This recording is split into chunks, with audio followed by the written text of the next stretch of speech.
Alhamdulillah, Alhamdulillah Rabbil Alameen, wassalatu wassalam ala ashraf al-mursaleen, wa ala alihi wa sahbihi ajma'een, amma ba'd. So, the Battle of Qadisiyah, Ma'arakatul Qadisiyah, one of the most historic battles in the history of Islam, in the history of Faras, in the history of Persia. And as many of the ulama of Tariq have written, one of the most historic battles in the history of the world. Why? Because not only was it a great victory, and the way that Islam spread to the bulk of where Islam is today. For example, if we look at a large portion of the Muslim Ummah, it is passed from Arabia past Persia. And if you look at Islam in Afghanistan, Pakistan, India, China, Uzbekistan, Tajikistan, Turkmenistan, that whole Azerbaijan, that whole area, it had to go through Persia. And Persia was a block for Islam. Because the Persian Empire, they were fighting Islam. They wanted to stop Islam. They wanted to eliminate Islam. They wanted to finish Islam. They used to worship fire. And that's what they wanted to continue to worship. And they wanted to stop the call towards Tawheed. So this battle was very historic for Islam to spread to where now you will find a large amount of the Muslim Ummah. It's also very historic for the Persians because it ended that Persian Empire. And it was the end, the last straw that broke that empire's back. And historically, when we talk about the numbers in the battle, you will see it's an amazing battle. Tayyib, when we talk about the battle, and I looked at different historic documentation, Muslim and non-Muslim, from the historic records that the Persians have preserved for themselves, that the fire worshippers from their side were right. And from the records that have been preserved in the kutub of Islamic Tariq, يعني Tariq al-Tabari, Ibn Sa'ad, يعني Bidaya wa Nihaya Ibn Kathir, and other kutub of Islamic history. And the work of Orientalists who were non-Muslims that wrote about those historic events. And general books of history themselves. Looking at all of those, the only records that are preserved with the checking of asanid. Yani, one is just somebody says, okay, in a history book it said this. But one is that we check who was there at the battle. And who did they tell about what happened? And who did they tell? When was it written? Where is the chain that connects? Are Islamic records. Which tell you the most accurate is from the books of Islamic Tariq. But I will mention what others wrote as well, in an attempt to be fair, inshaAllah ta'ala. When we look at the battle, we look at the Persians who had said they had sent originally an army of 100,000, joined by another 40,000, and another 100,000 that were taken as draft. Yani they were obligated to fight. They weren't regular soldiers, but they were taken as people in a draft. So the army was 240,000. Rustam at the head of 240,000 Persian fighters. These are fighters. What we found in the kutub that were written by the Persians is that 80,000 more people went to serve the army. Subhanallah. Many of, again, if you go to like Wikipedia, or if you go to these places, you will not find this documentation because they take a very, very shallow look at it. They find some book and they just type it up and then they're like, okay. But if you go into the kutub to research, you will find even the Persians said that 80,000 servants went with the army to serve the army, to cook for the army. They had entertainment, they had dancing, they had singing, they had women, they had all kinds of, there were people that were in charge just to take alcohol with the army. I mean, this was ajib. And we see it today as with kuffar as well. You have all these entertainment and all this stuff, who's going to set up the network for them to go look at stuff they shouldn't be looking at, I guess. So with these 80,000, now that's not including the 240. 240 are fighters. 80,000 are there to serve, logistics. And then they had 33 elephants. Now, when you talk about elephants, you need to understand, it's not like the elephant you see in the zoo kind of waving at you. These are elephants that were taken as babies and tortured and raised with nothing but hate and raised to fight. and they were very vicious. They only knew battle. So when they were let loose on an army, it was not just directing them, they would themselves be attacking. And they would have bells tied to them. And they would have large metal objects tied, so when he would move its trunk, it would kill people. And these were huge elephants. So this was like a super weapon of the time. And the Arabs did not know how to fight against elephants, as we saw in the Battle of the Bridge that we discussed in the earlier dars. This was a very difficult thing for the Muslims because they had never faced such an enemy. And an elephant was also very difficult to fight because it wasn't just the elephant. They had people sitting on top, groups of people. That's how large these elephants were. And they would be archers. And they would be shooting arrows at you and you couldn't get to them. So it's like today when you see the cowardly way of taking a drone or a plane and just dropping it. It's not a man-to-man fighting. And how are you going to shoot back at a drone? How are you going to fight fist to fist or hand to hand with a drone? Right? How come nobody calls that cowardly? Or if you just take Israel sends a little plane and drops bombs on a block of people, and they call that brave soldiers, mashallah. So these elephants were also where you couldn't get to the fighters. Then, as the kutub of Tariq have mentioned, another 200,000 farmers and villagers were told that they would have to help in case of need. These were regular people who were not drafted, but they were put on standby. So the Persians realized this was a great battle. And this was initiated by the Persians. There were battles between the Muslims and the Persians, but this battle began with the Persians making an intention to take this army and perform a genocide, wipe out, kill, massacre the Muslims in Medina. Their point was to go to Medina. And that's why Umar ibn Khattab radiallahu anh himself had set out until, as we discussed, Abdurrahman bin Auf and other Sahaba, they advised him to stay, and they sent Sa'd ibn Waqas radiallahu anhu in his place. Tayyib. Now, when we look at this battle, it's very important to understand a few things. Why was this battle being fought? And what was the intention behind it? Rustum and others, they were asked about this. There is historic documentation. And I'll talk about one thing as kind of a spoiler, but Rustum will be captured. And he will himself, and this is recorded in a hadeeth, the words of Rustum were heard by some of the Sahaba and Tabi'un, and they recorded them with sanad, with the chains of narrators. And they were recorded in the books of hadith. So we can check the authenticity and write. And one of the things that Rustum said is that he said, we knew we were going to lose. So they asked Rustum, why did you fight? He said, fame, pride, and the love for leadership. These are two things we should be very careful that this doesn't get to us. If we look at the other side of the coin, why was Rustum fighting? From his own words, for leadership, for power, for fame, for name, for money, for wealth, for these things. But when we look at the Muslim advance and their defense, what was the intention? Here we go back to the conversation between Rabi' ibn Amir radiallahu anhu and Rustum. He stated clearly the Muslim intention. Was it to conquer Persia? No. Was it because Persia had great wealth and resources, they wanted to control world domination, new world order? No. Was it because they wanted to have some kind of a racial problem between Arabs and Persians? No.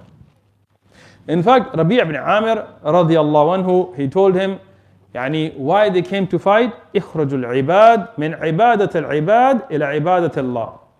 To take out the ibad, the slaves of Allah, from the ibadah, from the servitude or worship of the ibad, of the slaves of Allah, to the worship and servitude of Allah. And this is a very important thing. Muslims don't fight for land. Muslims don't fight for wealth. Muslims don't fight for fame, for worldly gain. When a Muslim fights, or at least that's how it should be only for the sake of Allah subhanahu wa ta'ala. You should not fight for nationalism. And I'm making this point because it's very important. Today we see in most of the Muslim lands, when there is a fight, it's about country. Yani we want Palestine for the Palestinians. Well, good luck with that. What do you want from us then? Yani something ajib. If we look at even the oppressive apartheid of Israel, yes, I'm not afraid to speak about Israel still. If we look at the oppressive, illegal state of Israel, at least they have made it a homeland for all Jews. And if you're Jewish, even if you can track a faraway ancestry, even if you fake it, they will accept you, you will go there, you will become a citizen of Israel. I mean, I'm not saying you'll be equal, because I've been to occupied Palestine, today called Israel. And the Ethiopian Jews are not treated like the European Jews. In fact, the original Jews of the land, which is Palestine, are oppressed by the European Jews. Netanyahu and Sharon, they're not from there. These are all guys that came from Russia and Germany and things. And this is why it's an oppressive state even to Jews. But at least they say, you know what? If you're Jewish, you can come live here. Tayyib, can I move to Palestine? How much do I have to bribe which official to just get there? They don't say it's land for the Muslims. Yani if you're from Burma, come, welcome, you can live in Palestine. This land for Islam? No. For Palestinian rights. Well, see how well that's working out for you. If you look at nationalism, everywhere, every country, our qawm, it is a part of iman to love your nation. Where is that hadith? Yeah, mawdu'a hadith have fabrications. To love your homeland from iman? So if your homeland's a land of kufr, you're going to love it over the land of tawheed? Show us a sanad. You don't make up things on your own. Nationalism is never a part of Islam. Any hadith that's nationalistic, go look at the sanad, it will be a fabrication. Nationalism, we don't care about Somalia or Ethiopia or Eritrea or Pakistan or Afghanistan or this stan or that stan or this republic. We don't care about any of that. Islam teaches us we are one ummah. You're black, you're white, you're Chinese, you're whatever, you're mixed, whatever, you're one ummah. Does not matter about nationalism. We don't fight for nationalism. We don't stand up for nationalism. We don't celebrate nationalism. We don't get excited over nationalism. We are one ummah. Yes, we are from different lands, and we recognize that, and we respect that, and we are from different qaba'il, different tribes, and we respect that, and we should know where we're from and who's for what, as the Sahaba radiallahu anhum did. But we don't fight for that. We don't stand up for that. We don't unite behind that. We unite behind La ilaha illallah, Muhammadur Rasulullah. And this is what the Sahaba told them. Look, we don't want your land. We don't want your wealth. You become a Muslim, keep your land. Keep Persia for the Persians, whatever. Rule your land. Keep your kingdom. Keep your wealth. Keep everything. Just accept Tawheed. Accept the message of Allah sent to Rasulullah sallallahu alaihi wasallam. You keep it. We don't want a dime from you. Nothing. But we're not going to force it on you. We're not going. They didn't go to make the Persians Muslim, because you can't force Islam on anybody. You can't force anybody to become Muslim. This is a misconception that the kuffar have tried to propagate. Yani in the tariq of Islam, nobody's ever been forced to become Muslim. Why? Because how can you force somebody to become Muslim? If I put a gun to your head and you say the shahada, does that count? No. The shahada starts with the heart. It expresses with the tongue. It is felt through your actions. So how can you bring that at force? No. The people that become Muslim, it has to be from their own willingness. Tayyib. If not, we're not going to force you to become Muslim. Keep your religion. You want to keep your religion? We're not going to force you. But we're also not going to allow you to oppress people. Allah subhanahu wa ta'ala made this earth to be free.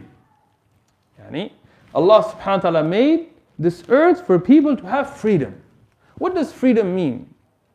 Yani freedom for you to live without oppression. Freedom for you to live yani, without this oppression of being forced to live in a way of kufr. I'll give you an example. When we talk about religious freedom, in Islam, we have religious freedom. Even Ahlul Dhimma, even the people who are not Muslim, living under Muslim rule, have more freedoms than minority religions in America.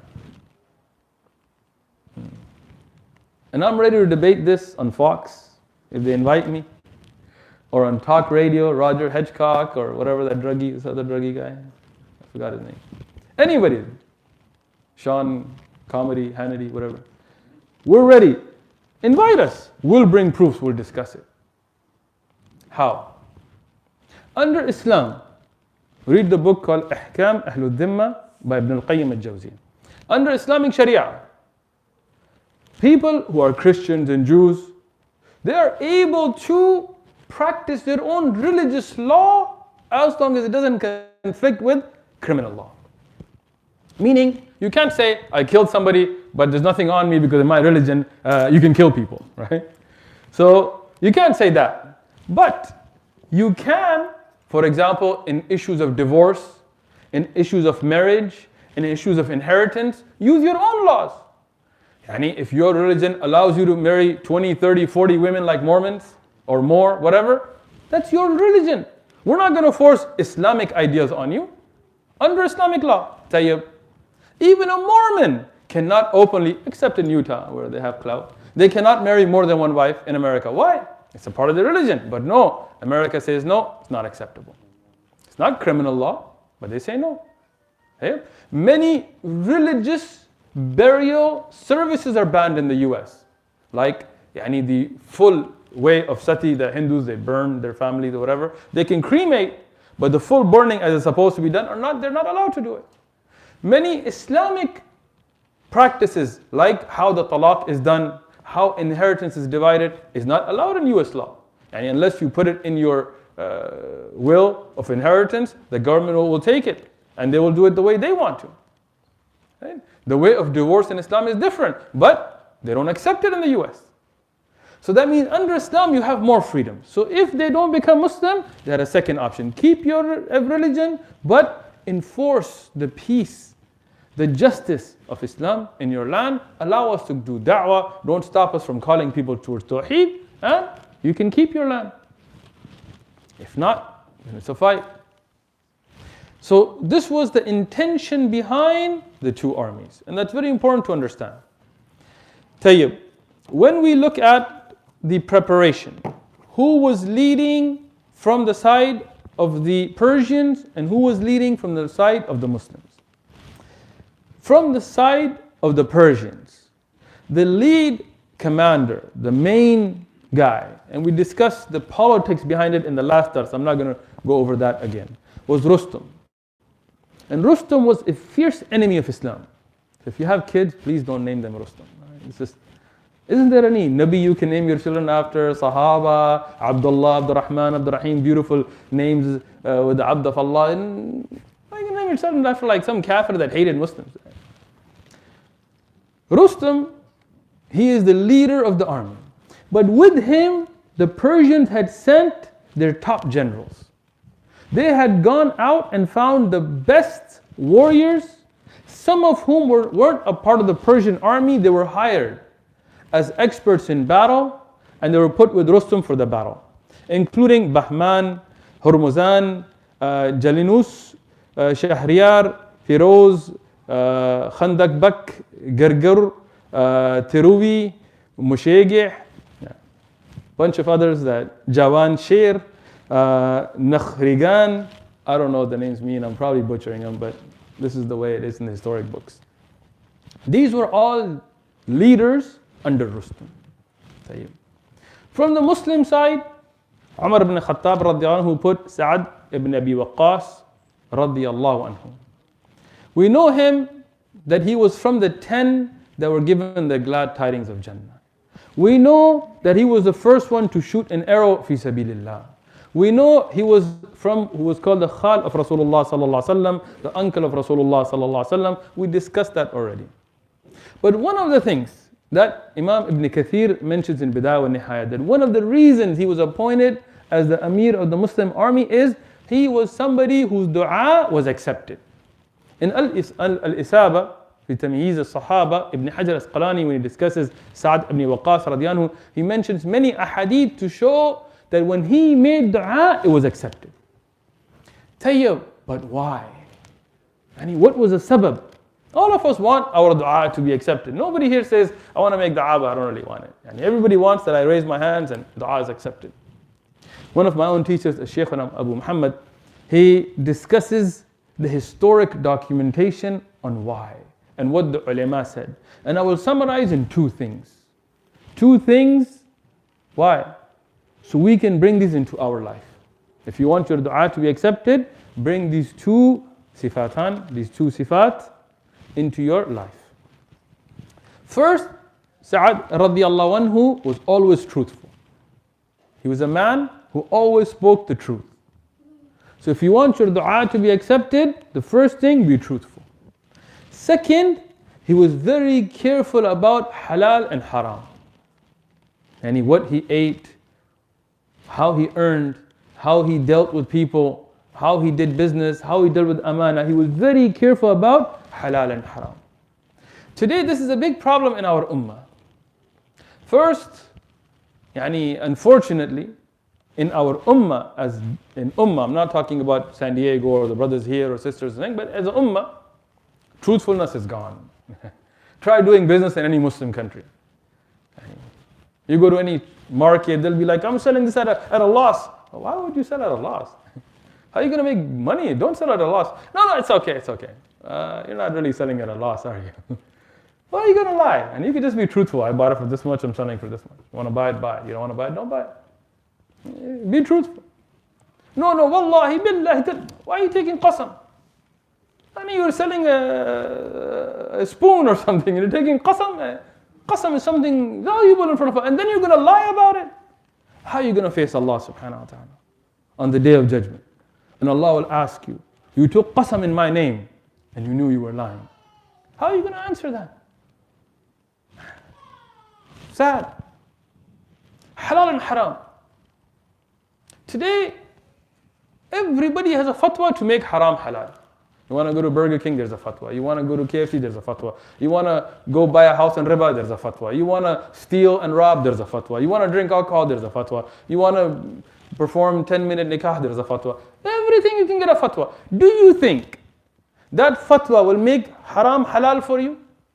If it was so easy, then trust me, I can Google and find fatwa for anything. Right? Every example that I just gave, there are fatwa for. I didn't just make that list up, unfortunately. Okay?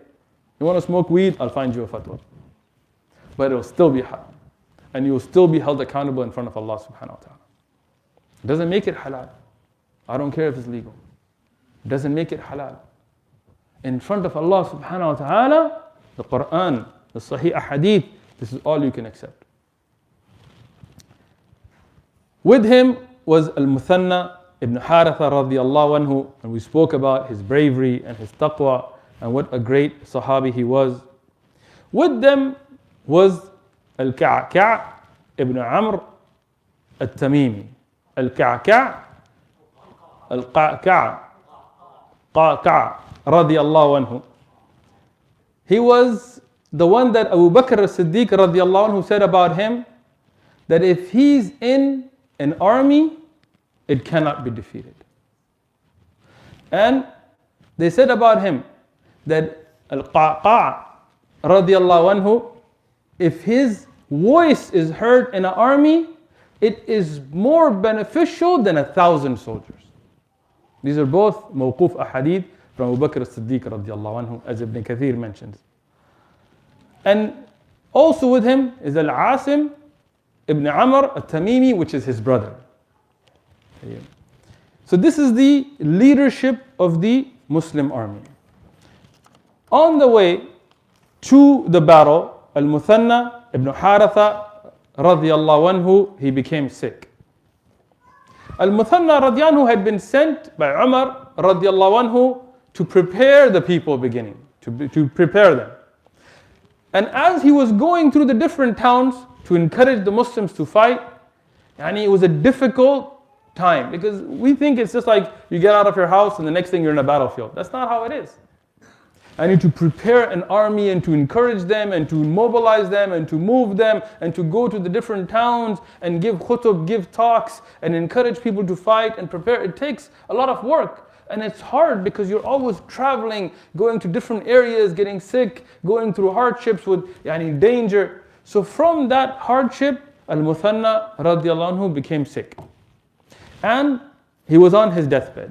He was going to die. So at that time, he started to give nasiha to his people.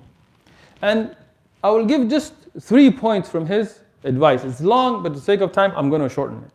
One, he said that the first thing that you should stick to is the taqwa of Allah subhanahu wa ta'ala. Taqwa. Always stick to a taqwa. Second, he said, don't fight the enemy in the middle.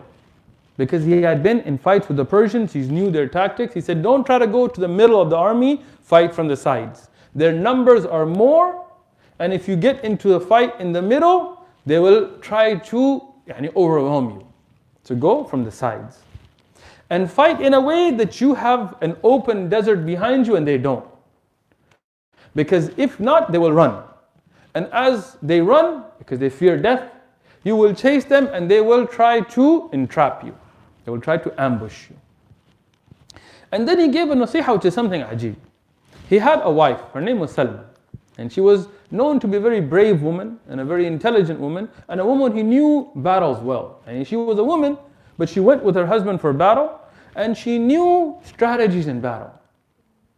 And even though he loved his wife, but he said, if I die, my nasiha is that if she's going to remarry, that she doesn't marry anybody except the Amir of the Jaysh assigned by Umar radiallahu anhu.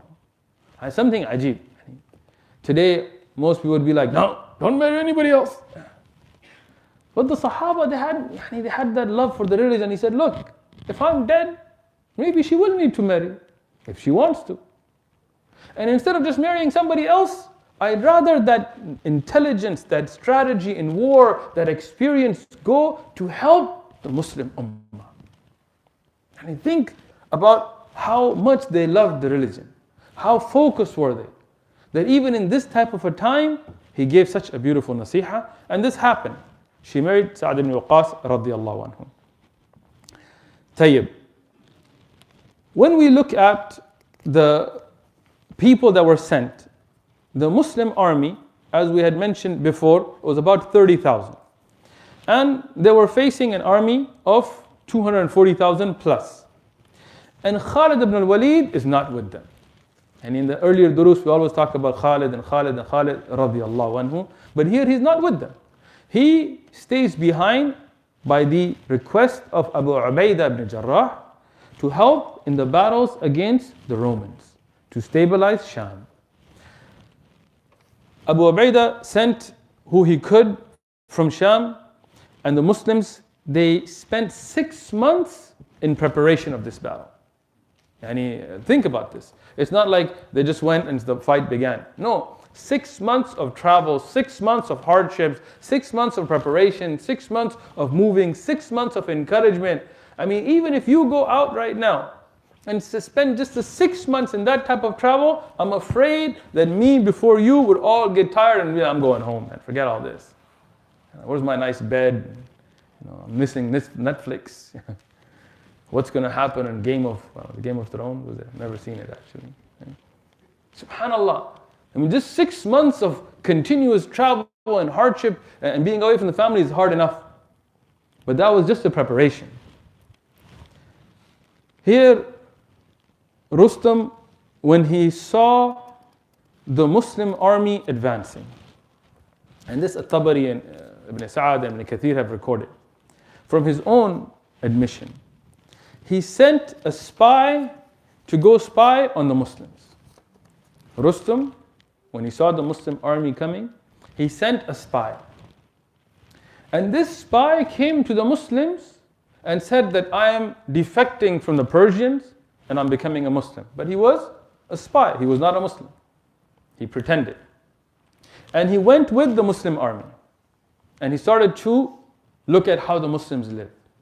And then he went back after a couple of days, and he went back and he gave his news to his boss, Rustum. Rustum asked, how were they? He said, what I saw from them is if anything is known to be an order from their Lord, yani Allah, they never leave it. Subhanallah. Now imagine, you go to any Muslim army today, any Muslim, I'm not picking on any country, pick an army. And you send a spy to go live amongst the soldiers. And you come back and you ask them, how were they? I wonder what they would say. But he said the first thing, if there was anything that was an order of Allah, they wouldn't leave it. And if they saw anything to be from their Prophet, sallallahu alaihi wasallam, they would not leave it. Subhanallah. And he said, I saw them praying in the nights, and I saw them fasting in the daytime. Praying in the nights and fasting in the daytime. Rustam asked, if they pray in the night and they fast in the day, what do they eat? What is there? Because again, the Persians were very lavish. They had professional cooks and huge, 80,000 people just to serve the army. So he said, how is their life? What do they eat? He said, I didn't see them eating. And I saw them, but I didn't see them eating, except I saw these sticks that they were putting in their mouth, and maybe this is what they eat. What is the stick in the mouth? A siwak. Al-miswak, masawik. This is the sunnah of Rasulullah sallallahu alaihi wasallam. And this is something, unfortunately, we have lost today. Even though we know Rasul alayhi salatu wasalam, he told us that if it wasn't for the fact that I was afraid there would be a hardship on my ummah, I would have ordered them with the siwak, with every wudu, another riwayah for every salah. And every time you perform wudu, it would have been wajib. But Rasul alayhi salatu wasalam, out of a mercy not to make a hardship, didn't order us. And every salah. And this is something that even Rasul alayhi salatu wasalam, when he would wake up in the night, Aisha radhiyallahu anha said that she would have water and a siwak waiting for him. There are battles that we'll discuss later that were won because of the siwak. And this was a hallmark of the Sahaba radhiyallahu anhum. Yes, you have a toothbrush. Maybe you got a nice electric toothbrush and an infrared cleaning blue light toothbrush. Great. But still, the siwak of Rasul alayhi salatu wasalam is still something special.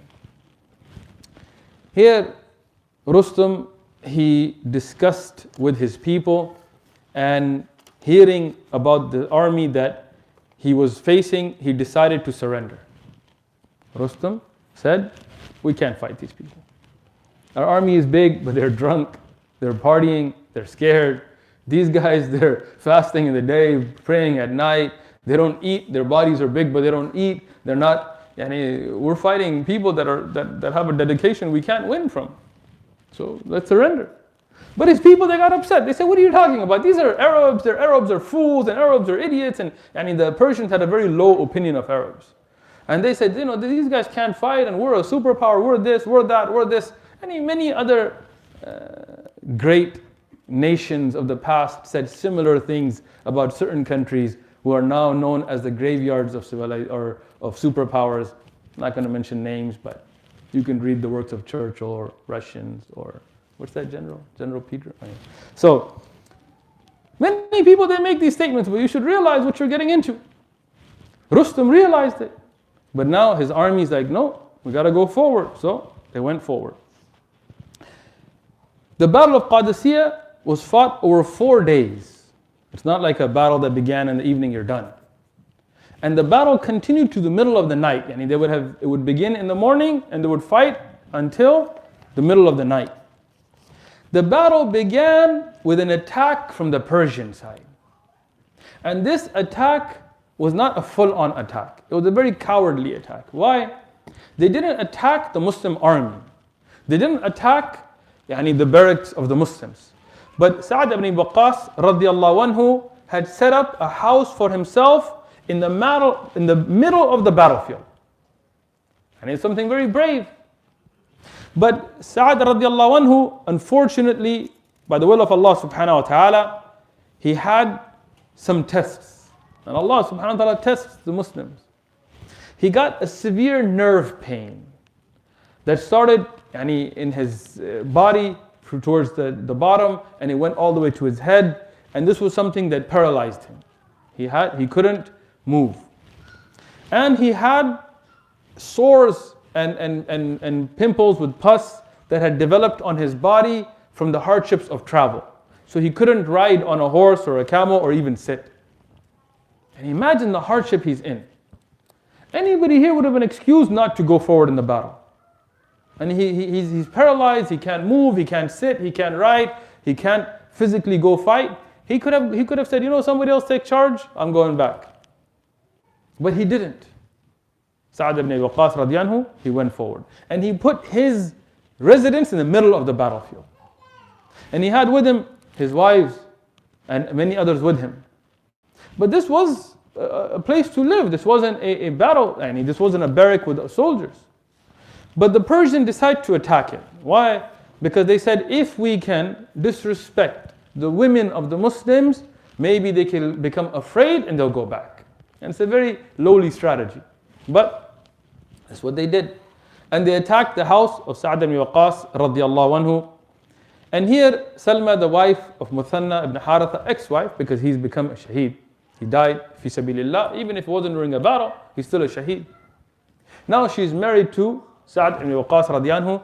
She saw the attack, and it was an overwhelming attack, and the Muslims were few, and she started to call out for her old husband. And I wish Muthanna was here because he was so brave. Sa'ad ibn Waqqas radiyallahu anhu became upset, and he slapped her on the face. Now we know in the Sharia, Rasulullah sallallahu alaihi wasallam has forbidden slapping on the face. We know this. The hadeeth are there, and this should not be done. But there are times of anger, a person loses control. And Sa'ad radiyallahu anhu, he told her, look, you see my condition. The reason that I'm not going myself, but don't call out to anybody who's dead. And don't call out to anybody, don't think anybody else dead could help us. This is what it is. And here, even though Sa'ad radiyallahu anhu was paralyzed, he got up and he tried to fight himself, and he instructed the Muslims on how to fight. And the first scrimmage that happened was overwhelming from the Persian side. They had an elite unit that attacked, and the house was only guarded by a few Sahaba. And Alhamdulillah, as the Kutub of Tariq have mentioned, but the Asanid are not there. These are just narrations, that the Muslims, they shot arrows until the enemy was close enough and cut through them with swords. And in a very brave manner, they repelled the attack. The surprise attack was repelled, and the Persians went back. Now, Sa'ad radiyallahu anhu decided that we're going to now full-on attack. But not the houses of the Persians, we're going to attack men, like men. So here, he set up the army. In the army, there is the Muqaddamatul Jaysh, which is the head. These are the bravest and the diehard, the ones that are going to take on the enemy on the first and pierce into the heart. Here, Zuhra ibn Hawiyya Tamimi radiyallahu anhu was made the Amir of the army there. Amir of this unit. And this was the head of the army. Then there is the right wing of the army, and here is Abdullah ibn Mu'tim radiyallahu anhu. We spoke about him before as well. Great warrior of Islam. He is in charge of the right side. The left wing is Shurahbil ibn Hasana radiyallahu anhu. We spoke about him many a times. Great warrior Shurahbil radiyallahu anhu. He's in charge of the left side. The cavalry, the ones that are on horses, the Fursan, the one who is riders, Asim ibn Amr al-Tamimi, the brother of Qaqa radiyallahu anhu, he is made in charge of the ones that are on horses. Ammal ibn Malik, he is made in charge of the infantry, the people that are on foot. Ziyad ibn Abi Sufyan radiyallahu anhu, he is the one who recorded the battle for the Muslims. If you look at, he was the official scribe. And that's why much of the battle was written down. And the Kutub of Tariq, many of them, they say that the Rawi of the Hadith, he said, I looked at the writing of Ziyad, and then I saw what happened, and this is what happened. So the Asanid for the battle have been recorded in two ways. One, from the writing records itself. And then from the Sahaba that were there, that narrated the battle themselves. And Salman al-Farisi, radiyallahu anhu, was the da'i of the army. They didn't have dancers and entertainment and what is it, USO, what is that? They go and comedians and stuff. No. But they had a da'i. He would go to the different barracks and he would call them towards Allah subhanahu wa ta'ala. And he would teach them fiqh. And he would teach them hadeeth. And he would teach them the Quran. And he would remind them about the akhirah and about the fadail of jihad and things. Salman al-Farisi radiyallahu anhu was there. Now notice something. Where is Salman al-Farisi from? Faras. Who is he fighting? The people of Faras. Is he saying, forget the Arabs, I gotta stick with my people? I'm Persian. That's my peoples. No. He's a Muslim. Now he's a Muslim. Islam is his identity, that's his ethnicity, that's his people, Muslims. He is encouraging, he is leading their charge to fight his own people because the battle is between Islam and Kufr. It's not about Arab and Persians. Salman al-Farisi radiyallahu anhu is the da'i. Now, when the battle began, Sa'ad ibn Abi Waqqas radiyallahu anhu, who's in a lot of pain and he's very sick, he got up even though he wasn't able to stand. He got up and he recited ayat of Quran and ahadith of Rasulullah sallallahu alaihi wasallam and encouraged his army, telling them that look, Allah subhanahu wa ta'ala has promised this earth for the salihin, for the pious. So make yourself from the salihin and Allah will give you victory. Make yourself from the salihin and Allah will give you victory. And he said, I will recite 4 takbirat. Allahu Akbar, Allahu Akbar, Allahu Akbar, Allahu Akbar. At the first takbir, begin to prepare your ranks. At the second takbir, be prepared with your weapons to attack. At the third takbir, arrange yourself. At the fourth takbir, attack the enemy. Why takbirat? This is something that puts fear in the hearts of kuffar. So 4 takbirat, and this was the style of Sahaba radiyallahu anhum. And he encouraged his army to recite La hawla wa la quwwata illa billah. This dhikr has a lot of power. La hawla wa la quwwata illa billah.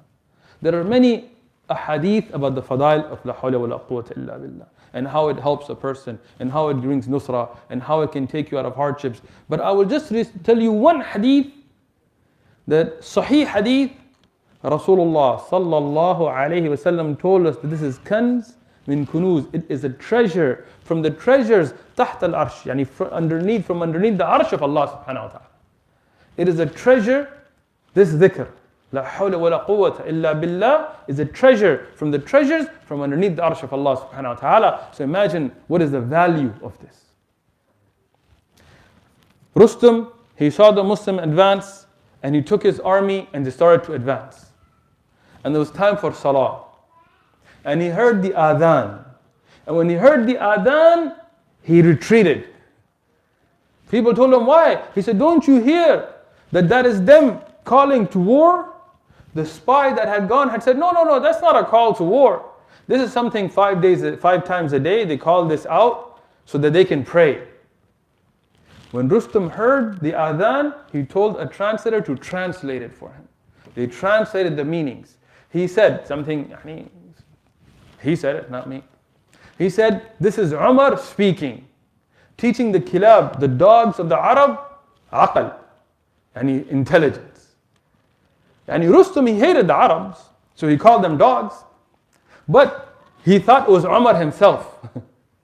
And he said the wording was so beautiful to him. He said, this is Umar teaching even the worst, the kilab of the Arab. He's teaching them aqal, intelligence. We need to go back. We can't fight these people. But once again, his generals, the others, they said, how can we go back? This is the final battle. If we lose this battle, the Persian Empire is over. So they went forward, and inshallah, next Saturday we'll discuss the full-on attack. Jazakumullahu khairan.